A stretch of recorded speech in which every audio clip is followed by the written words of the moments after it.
acho que uma das melhores telenovelas que eu até hoje vi foi o Bem Amado com o Paulo Garcindo. E lembra-me o Bem Amado por uma razão, uma razão um pouco estranha. É que se eu quisesse arranjar para o lugar onde agora estou o nome certo, era o Mal Amado. O Mal Amado não é uma figura pública, não é um ator. O Mal Amado é um castelo. Ele nem é mal amado, é simplesmente o desamado. O desamado Castelo de São Jorge. Estou no Castelo de São Jorge, está aqui um letreiro que diz... Bem, o que o letreiro diz é isto. Instituto Geográfico Cadastral, Lisboa. Serviços Geodésicos. Uma alma caridosa acrescentou: o Batman esteve aqui. Esteve aqui o Batman, o homem morcego. Era uma coisa que eu não sabia, fiquei a saber. Quem cá tinha estado, e isso eu ouvi dizer, foi o Ulisses. Vou-lhes falar do Ulisses. E o Ulisses tem uma coisa de comum com o Batman. É que também nunca existiu, senão na imaginação de quem o inventou. Sabem que era um daqueles grandes heróis, andou lá na guerra de Troia. Até há quem diga que foi ele que teve a ideia do cavalo. O cavalo de Troia, parece que foi a ideia dele. Bom, tudo isso não vou agora contar. O que é certo é que quando ele vinha da guerra para voltar a casa, ele era rei da Ítaca, o caminho demorou 10 anos. O navio, não houve mal que não lhe acontecesse, teve para naufragar entre Sila e Caríbedes, esteve prisioneiro de uma amante ciumenta, enfim, aconteceram-lhe todos os males.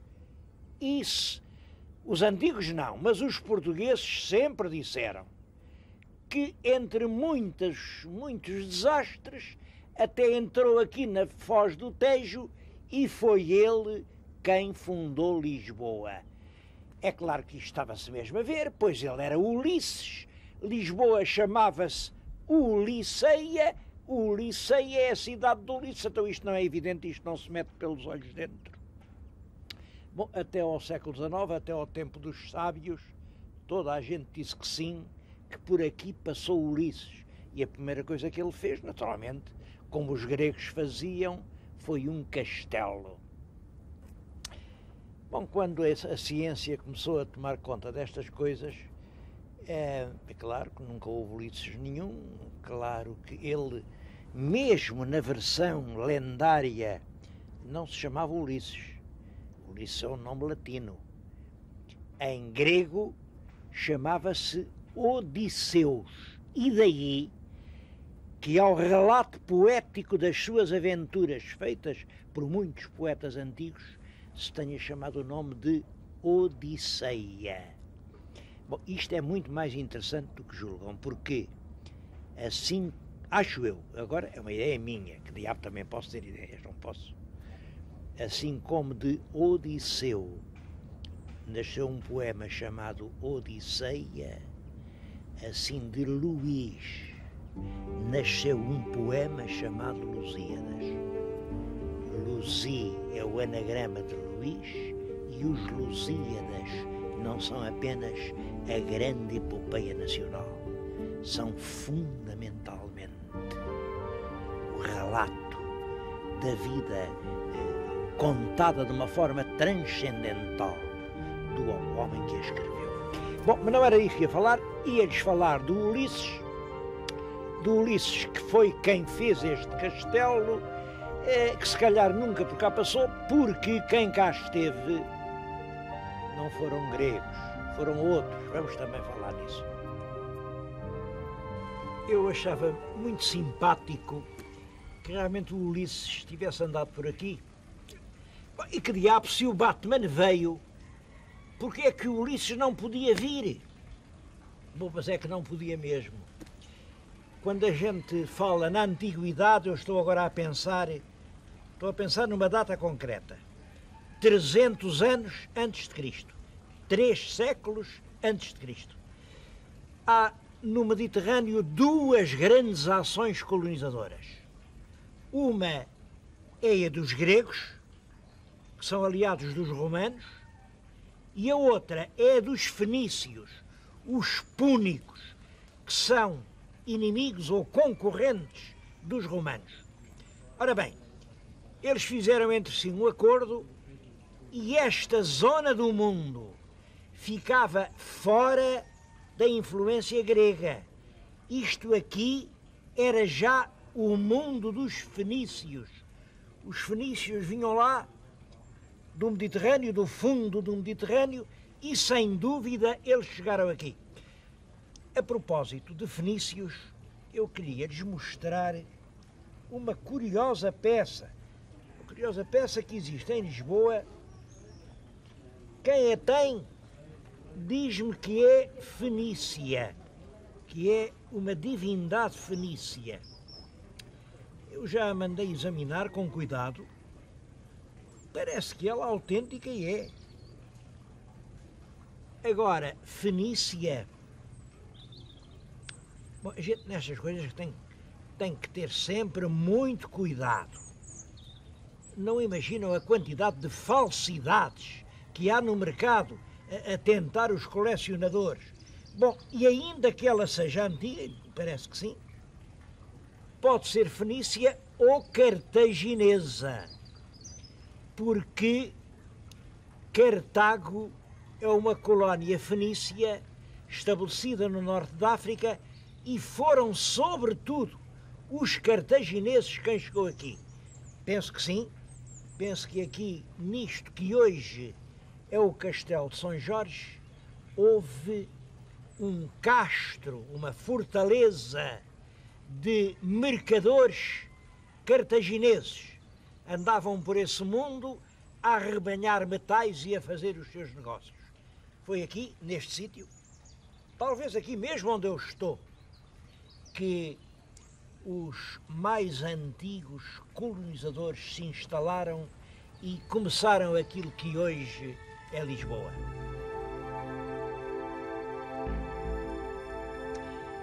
Depois de ser uma feitoria fenícia, foi uma cidade romana. Não há dúvida nenhuma de que Lisboa foi uma importante cidade romana. Aliás, foram os romanos que lhe deram o nome, porque de Ulicipo veio depois Ulicipona, e é deste Licipona que veio a dar o nosso Lisboa. Era um município, sabe-se que esta gente fazia muito bons negócios. Eu penso que isso tinha a ver com 2 coisas.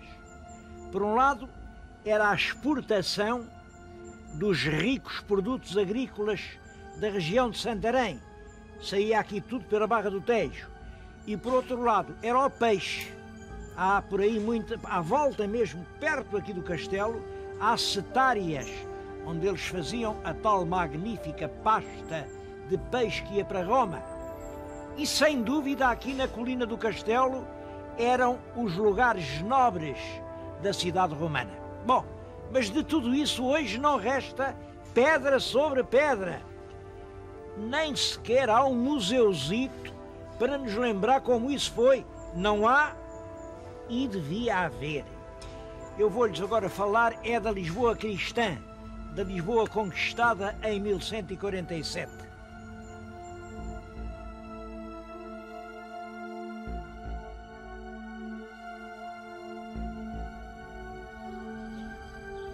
Com a conquista de Lisboa relaciona-se o episódio da morte de Martim Muniz.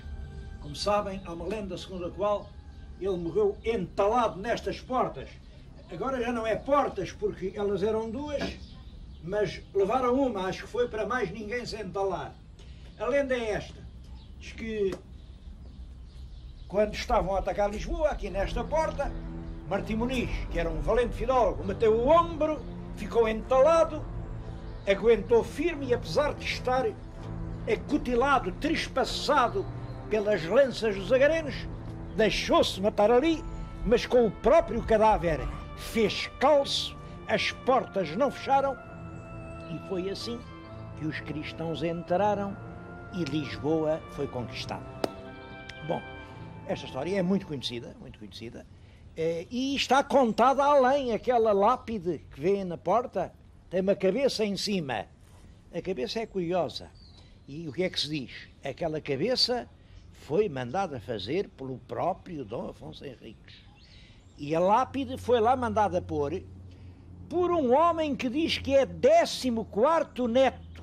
Imaginem, 14º neto, por varonia, do Martim Muniz, e recorda ao feito. Bom, isto tem sido muito discutido. Claro, veio o Alexandre Herculano e mostrou o completo disparate que tudo isso é.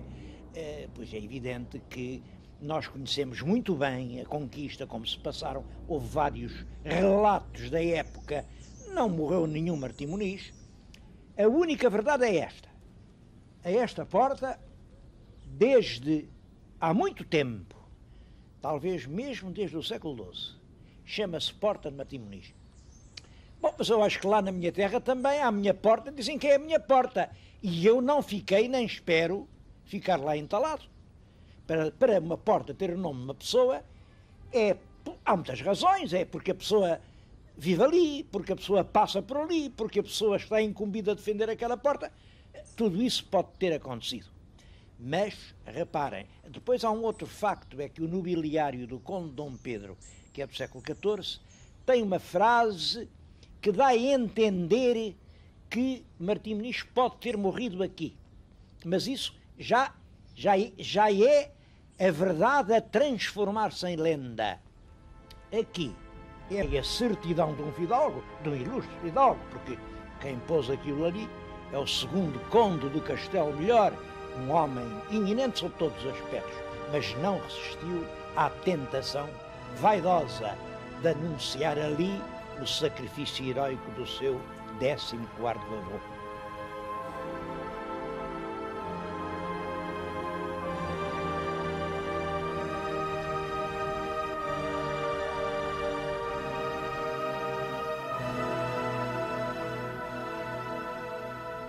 Depois do Dom Afonso Henriques, o castelo nunca teve grande sorte. O Dom Afonso Henriques preferia estar lá em Coimbra, era a cidade predileta. Depois o filho dele, Dom Sancho I, a mesma coisa, é também um rei coimbrão. O neto dele, o Dom Afonso II, a mesma coisa. O bisneto Sancho II, também Coimbra. Depois é preciso vir o bolonhês, faz a revolução, e esse sim, apoiado aqui pela gente de Lisboa, esse gostou de Lisboa e viveu aqui no castelo. Também esteve aqui o filho dele, o Dom Dinis.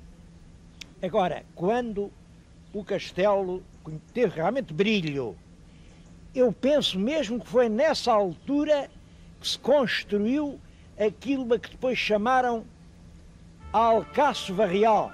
É no tempo de Dom João I.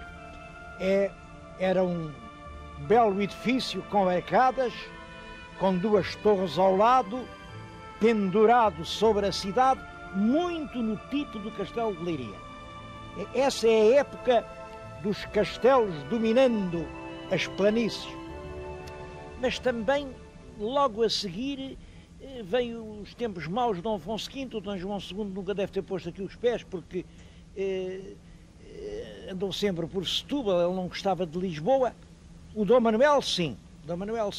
Foi até aqui que lhe nasceu o filho Dom João III, e para animar a rainha que estava de parto, chamaram um rapaz com muito jeito, que fazia coisas que toda a gente se ria. E por isso se diz com razão que aqui nasceu o teatro português, porque o nome do rapaz era Gil Vicente. Primeiro auto Gil Vicentino foi representado aqui no castelo.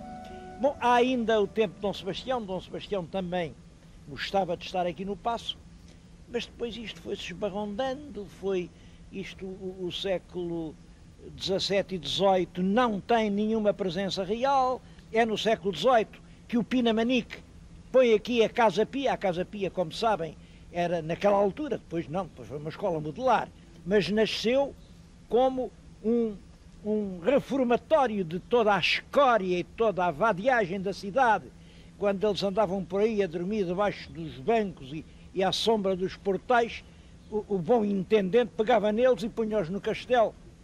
Mas aqui ensinava-os a trabalhar e conseguiu realmente reabilitar muita gente.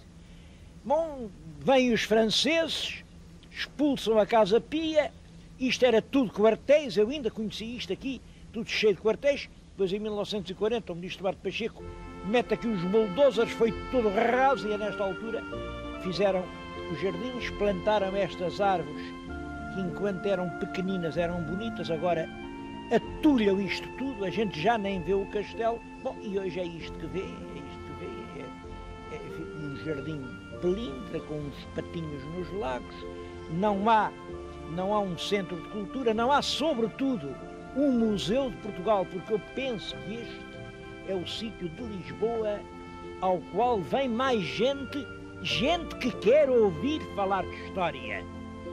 E o que é que este castelo tem para lhes dizer?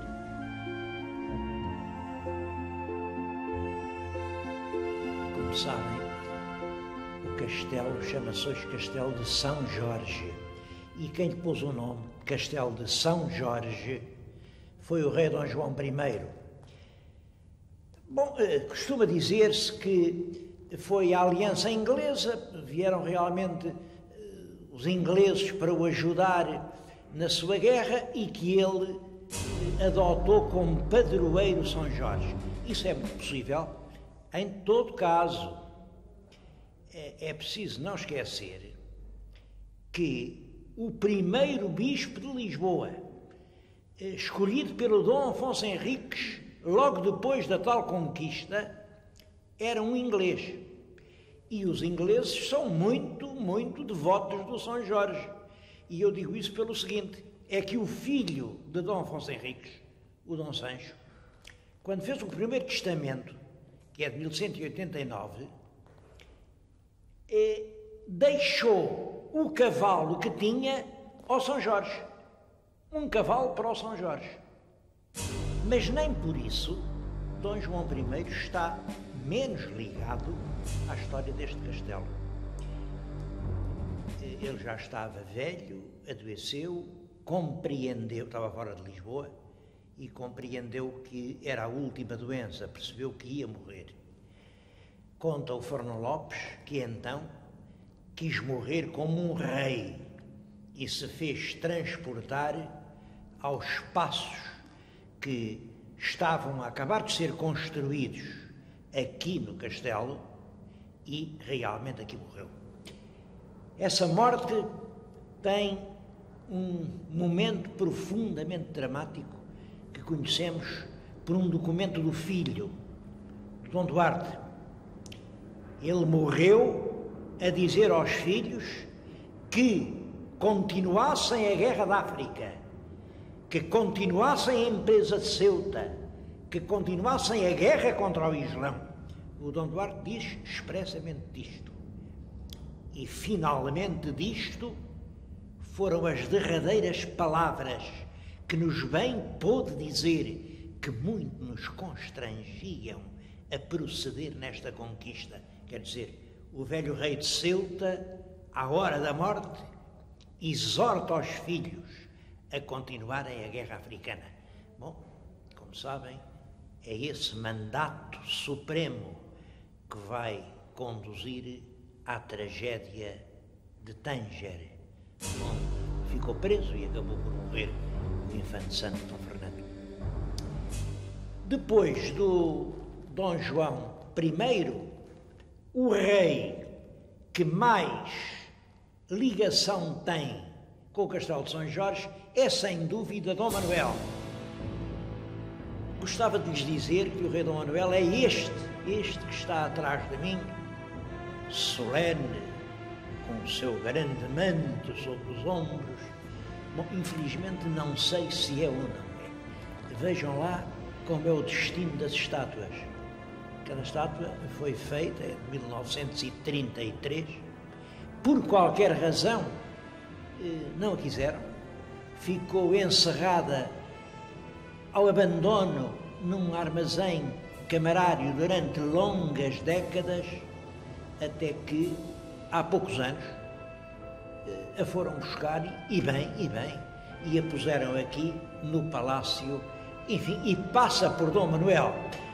Se Dom Manuel não era assim, também não seria muito diferente, e não é grande o problema que isso vem levantar. Esta figura está ali sentada no seu trono e recorda que foi aqui, no Paço da Alcáçova do Castelo de São Jorge, que o rei Dom Manuel recebeu Vasco da Gama, que vinha de longe, tinha acabado de descobrir o caminho marítimo para a Índia e vinha dar contas disso ao seu rei. Há um cronista que conta que o rei ouviu felicíssimo, naturalmente, essa notícia, porque essa notícia alterou o destino histórico de Portugal. E à despedida estendeu a mão, deu-lhe a mão a beijar e lhe disse então adeus, Dom Vasco da Gama. Dom era um tratamento dos nobres da mais alta condição e representava o prémio pela grande façanha marítima que o navegador português acabava de concluir. Mas é claro que são inúmeros os episódios históricos que se passaram aqui neste lugar. Eu não posso recordá-los todos, mas havia uma coisa que não queria deixar de dizer. Era numa destas torres, precisamente a que chamavam a Torre Albarrán, que o rei Dom Dinis guardava o seu tesouro, o seu haver. Chamavam-lhe por isso a Torre do Haver. É claro, o haver do rei eram grandes arcas com os rolos de moedas de ouro, mas eram também as listas das propriedades que o rei tinha e das rendas que tinha a receber e das cobranças. Era todo um registro que era o tombo das suas propriedades. Por isso, a Torre do Haver se chamava também a Torre do Tombo. E foi aqui a primeira Torre do Tombo portuguesa. Era lá que se guardavam inúmeros documentos, a certa altura, tudo quanto era muito antigo, tudo quanto era a nossa memória ia para a Torre do Tombo, mas no terremoto de 1755 a torre ruiu e quem valeu foi o então guarda-mor da torre, o grande Manuel da Maia. Já era um homem de muita idade nessa altura, pois apesar disso, com uma decisão extraordinária, ele conseguiu voluntários que o ajudaram a transportar rapidamente os documentos para um barracão que fez aqui mesmo. Depois lá obteve licença para levar, só por uns meses, enquanto se não faziam a Torre do Tombo, para umas dependências do mosteiro de São Bento. É claro, os mesitos fizeram-se anos, isto foi em 1755, ainda não há meia dúzia de anos, que ela mudou de lá para a verdadeira Torre do Tombo. Isto é para ver quanto tempo demoram as coisas em Portugal. Bom, mas sempre acabam por se realizar. E é melhor tarde que nunca. Eu fico à espera que também aqui, neste castelo, que durante tanto tempo nos serviu de memória, se possam um dia ler a história inteira de Portugal.